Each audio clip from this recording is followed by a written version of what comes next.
بسم الله الرحمن الرحيم الحمد لله رب العالمين وصلى الله على سيدنا محمد وآله الطاهرين لا سيما بقية الله في الأرضين. In the name of Allah, the Compassionate, the Merciful. This is the session 14th related to lesson 11 of the book Philosophical Instructions. The title of the book is of this lesson is Introduction to Epistemology. In the next 10 lessons, we will focus on issues related to epistemology or theory of knowledge. First of all, we should know what is the significance of epistemology or theory of knowledge, or in Arabic, ilm al-ma'rifah. As you remember, we said that there are many questions, many fundamental and profound questions that occupy our minds. You cannot find any human being who takes his life seriously unless he or she has these questions in mind. And this is not exclusive to our age. From the very beginning, there have always been these questions coming to the minds of human beings, and there have always been efforts to find proper answers for these questions. For example, the questions about our origin, about our future, about our present situation, what is the reality of the world in which we live, and about our own identity, about our own reality, whether we are material or spiritual. These are very important questions, and to be able to have a genuinely human life, we need to have answers for these questions. And this is why we need to get familiar with philosophy.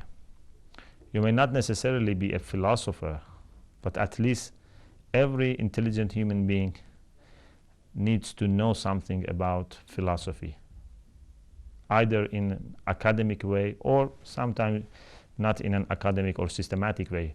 But anyway, any effort for finding answers for these questions is, in a sense, related to philosophy. Okay. Now, when we want to philosophize, when we want to find answers for these deep questions, when we want to know the world around us, the very important questions that at the very beginning encounters us is whether we are at all able to know the realities around us, or in other words, is there any possibility for knowledge? Can we know something? Because if you suppose that we are not able to know anything, if we are not able to know ourselves or the world around us, so what would be the point in trying to philosophize? This is why it's very important, before entering any ontological discussions, any discussion about being qua being, to first settle important questions in epistemology about the possibility of knowledge and about different ways to come to knowledge. How can we argue for the truth of our knowledge? So, as you see, logically, we need first to discuss epistemology or theory of knowledge, and then we can enter into the main body of philosophy. Regarding epistemology, there have been people in the West, especially in the modern age, who have had serious doubt about the possibility of knowledge in general, or about, for example, rational knowledge. And these people have caused a hesitation, a serious doubt among many Western thinkers about the possibility of arguing rationally for the truth of something. And we gradually will get familiar with these ideas. So I think there remains no doubt about the significance of epistemology. And anyone who wants to study philosophy must first of all settle this question in his mind, whether he is able to know something or not. If the answer is positive, if we say that we can know something as reality, we can know the world around us, then we can start our efforts to actually philosophize and enter into the philosophical studies. After this, the author continues the discussion with a glance at the history of epistemology. Epistemology as a discipline, as an independent field of study, is not very old, like many other sciences. But epistemology as a group of questions, a group of problems that have always been occupying human minds is very old, goes back to the early history of philosophy. Maybe you cannot find any age in which there were no philosophical questions and certainly epistemological questions. Maybe the first reason that led to the attention of human beings towards epistemology was their awareness of the errors in our perceptual or sensual knowledge. I mean the knowledge that we receive by our perceptions, like by, for example, seeing or listening. These perceptual ideas on many occasions prove to be mistaken, prove to be wrong, false. I'm not saying in the majority, I'm saying in many cases. So human beings started to doubt about the possibility of knowing something because they thought, or at least some of them thought, that if in many cases we have found that we have been mistaken in our perceptual knowledge, so what is the guarantee for securing a proper and a sound knowledge about the rest? Maybe in other cases we are doing the same mistakes without our own awareness, and maybe it's just a matter of time, and in future we will realize that we have been mistaken in those cases as well.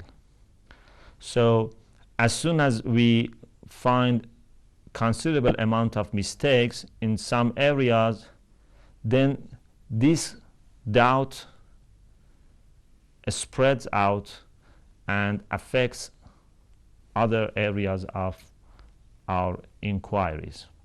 So this question was very serious, and some people, the Eleatics, tried to argue for the soundness, validity of rational or intellectual knowledge. So they said, these mistakes that you mentioned, which happen in our vision, in our seeing, sight-seeing, or for example in feeling the warmth or coldness, these mistakes are all related to our perceptual knowledge, and our rational or intellectual knowledge is safe and sound. And there have been many people who have had doubts about the perceptual knowledge, but they have had no doubt about the rational knowledge, unlike what happened in the modern time, that there have been many people who have had doubt about the soundness and validity of the rational knowledge, unlike the perceptual knowledge. Anyway, so at the beginning, we can refer to the Eleatics as key figures in this regard about epistemology, because they were defending the possibility of having rational knowledge in a sound and proper way. After them, Sufists were again concerned with the issue of possibility of having sound knowledge. And because they were very much preoccupied by differences in ideas and the fact that everyone argues for the soundness of his own position, and sometimes if a lawyer is capable, can defeat his counterpart, even if his own ideas, his own positions were not true. So this led them to deny the truth and to deny the possibility of discovering the truth. So they caused real skepticism, a very great amount of skepticism in the ancient Greece. After them, one of major figures, of course we cannot mention all the history of philosophy in the West, but just turning points. After Sufis, a very important turning point is the time of Aristotle. And you know that Aristotle was the first, as far as we know, the first to articulate logic and present a system of logical thinking. Of course, before Aristotle, there were many people who were talking about different rules of deduction or, for example, syllogism and so on and so forth. So Aristotle was not creator or inventor of logic. Indeed, logic is the way that our mind works. But Aristotle was the first to articulate, to systematize logic. And the whole benefit of logic is to help us to guarantee the truth of our understanding, either in relation to our concepts, how to come to a new concept from the concepts which are already known, and secondly, in relation to the propositions, how to draw a new proposition out of the propositions that we already know, the premises that we already know. So this was also a very important turning point. But the first systematic approach towards epistemology may be traced back to two figures in the modern age: Leibniz in Germany and John Locke in Britain. These two were among the earliest modern philosophers who attended to epistemology. And John Locke's ideas were followed by Berkeley and by David Hume, two other British philosophers. And these three, John Locke, Berkeley, and Hume, were all empiricists, and they were giving priority to the empirical knowledge. And we will talk about them in more details future. So you see that how there have always been people who have been attending towards epistemology, but at the same time, epistemology as an independent discipline, we can say, is not that much old.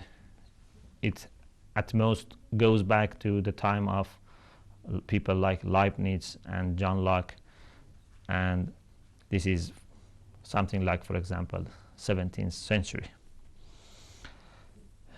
The issue of epistemology was also followed up by other philosophers. The same trend of empiricism was also followed by positivists and then by new positivists or logical positivists, of course, each in its own way. And there were also people who were not categorized, classified under the title empiricist, but they were very much affected by the ideas of the empiricist. Like, for example, Kant. Kant is considered as a rational philosopher, but he was very much influenced by the doubts raised by David Hume, and he could not escape ultimately from those doubts. So Kant tried to evaluate and assess and criticize the power and the scope of our intellect, our reason, and our rational knowledge. But in the end of the day, the only conclusion that he could get was to say that by our theoretical reason, we cannot have any sound philosophy, any sound metaphysics. Of course, the same is true about theology. So our theoretical reason is only useful in issues such as mathematical issues, or for example about the experimental sciences. And for metaphysics or theology or morality, we need to use the practical reason. So you see, as Kant himself said, Hume awakened me from the dogmatism. This is the way that Kant himself talks about his own experiences. But when we look at the ideas that Kant presented, we may not call it that he was awakened by Hume, but at least we could say he was really influenced by the ideas of Hume. And we think that the ideas of Hume were not correct, so we cannot say that Kant was awakened, but anyway, he was influenced by the ideas of Hume, and he could not escape totally from the empiricism of Hume. What about Islamic philosophy? In the Islamic world, philosophy have almost been always following the same path. You do not see these large disagreements, these deviations among Muslim philosophers. There have been different schools of Islamic philosophy. There have been people with different ideas, but sharing a lot in their philosophical ideas, as if it's only one line, one trend, which is always going forward. The most important resistance against philosophy, the author says, was made by two groups of people. Firstly, by a group of people who were thinking that the philosophical ideas of their time were against religious teachings, religious doctrines. So they were not enemies of philosophy as such, they were indeed enemies of the philosophical propositions or positions of the people who were philosophizing at their age. And with the development of philosophy, with the flourishment of philosophy, many of those controversies have been settled. And philosophers have been able to argue better for their own positions, and also to argue in a way which is harmonious to the religious teachings of Islam. So the first challenge is not that much today active. Of course, you still may find some people, some Muslims, who are not very happy with philosophy, but it's not that much the challenge, the controversy is not that much big as it used to be in the past. The second resistance against philosophy was made by the people who were very interested in the spiritual journey, mystics, Sufis, and people who were like them. They were thinking that if we start philosophizing, if we engage in philosophy seriously and wholeheartedly, this will cause a pause in our spiritual journey, because then most of our attention will be spent on these controversies, on these arguments, on these conceptual discussions. Then we will not have that much time, that much concentration, that much focus on our own spirituality. The best way to come to certainty, the best way to get close to God, is to take care of our own spirit, our own spirituality through a real spiritual journey, through exercises, through practices that great spiritual instructors teach us. So this was also another resistance against philosophy. But as we said before, mysticism cannot be totally free from its need for philosophy. Philosophy helps mysticism, and mysticism also helps philosophy. And we need both. And we have had many great philosophers in Islam who at the same time were also great spiritual master, great mystics. So there is no conflict between being a philosopher and at the same time taking your spiritual life very serious. Apart from these two challenges, we have not had that much great challenge, like for example the challenges that we had in the West, such as the skeptical approach towards philosophy that on occasions appeared in the West. In Greece, after Renaissance, after empiricists, but in Islam, we don't see that much skepticism or agnosticism among Muslim philosophers. So Muslim philosophers had a very clear idea about the possibility of knowing the world around us. So this is why they didn't feel necessary to have a separate discussion about epistemology. Sometimes they discussed one issue in, for example, their discussions about existence, like for example the discussion about mental existence, al-wujud al-dhihni. Sometimes they discussed some epistemological issue when they were discussing about soul, about the nafs, and so on and so forth.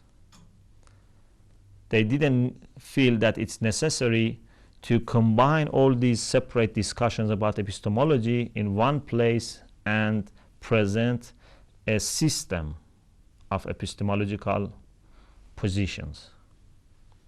Why? Because there was no need for that.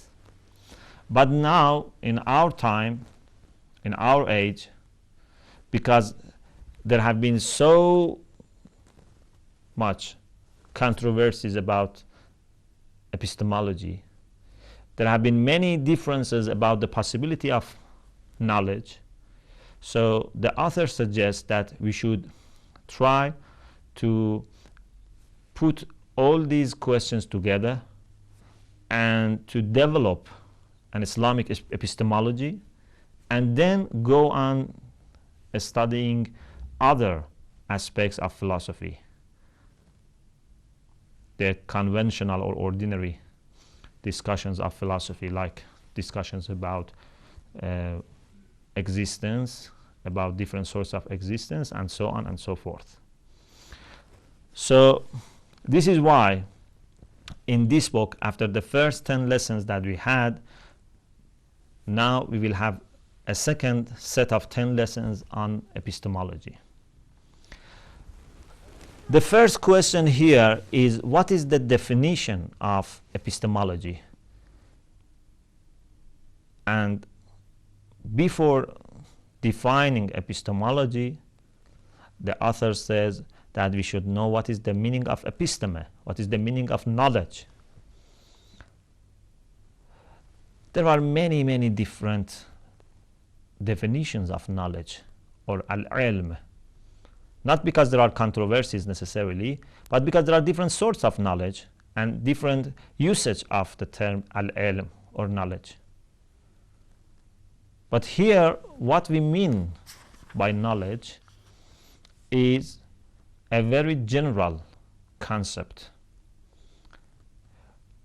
We mean by knowledge all sorts of knowledge, whether it be a knowledge by presence or a conceptual knowledge.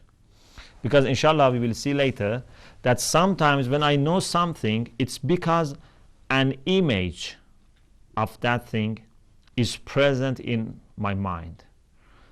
For example, my knowledge about my friend is because an image of my friend exists in my mind. Of course, by image we mean abstract image, spiritual image, like film. But in cases when we know something about ourselves, about our abilities, about our feelings, or even about our creator, our knowledge may be not through images. It may be because the object of our knowledge is present with us.